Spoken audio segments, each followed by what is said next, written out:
Okay, let's jump right in. Our sources today, they're taking us into a really crucial subject, healing. Specifically, healing from addiction and historical trauma.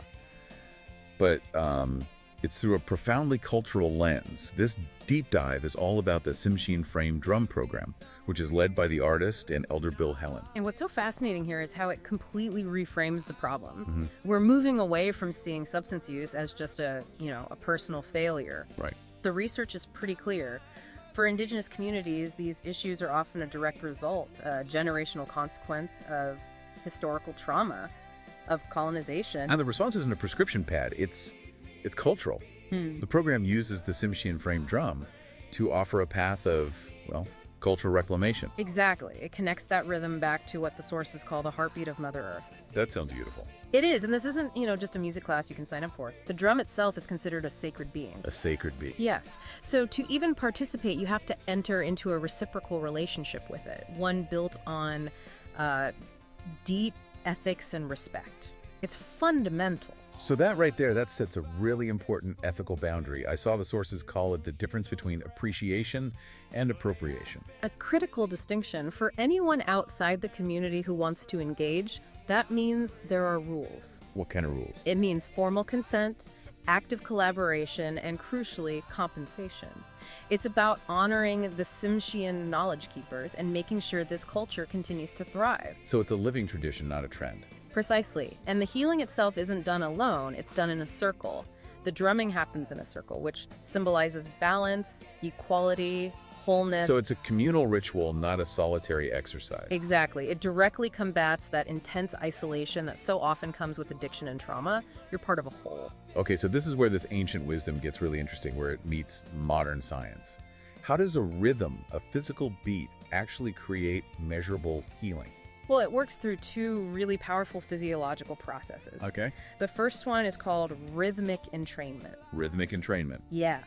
Your brain basically tries to sync its own electrical activity, its brain waves, to that steady beat of the drum. So it literally changes your brain state. It does. It slows down those fast, chaotic beta waves, the ones tied to stress and anxiety. The thinking, worrying waves. Right. And it brings you down into the slower, restorative alpha and even theta waves. It's almost like enforced relaxation. And second mechanism. That would be vibroacoustic therapy, or VAT. Vibroacoustic, so you can feel it. You can physically feel it. Yeah. The deep tones of the drum create vibrations that actually move through your body. It soothes muscle tension. It can help regulate your heart rate. It's this multi-sensory experience that is incredibly grounding. It's amazing. So the program weaves this into a holistic indigenous model. It's addressing the physical, mental, emotional, and spiritual all at once.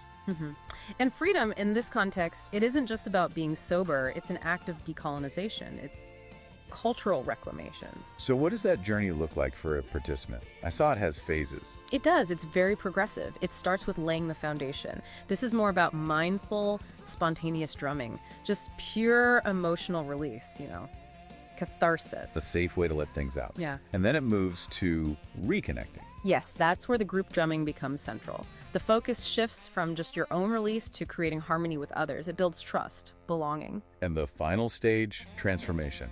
This is where I saw the term adox. What is that? The adox is a foundational part of Tsimshian culture. It refers to a sacred personal history or a core story. So you tell your own story.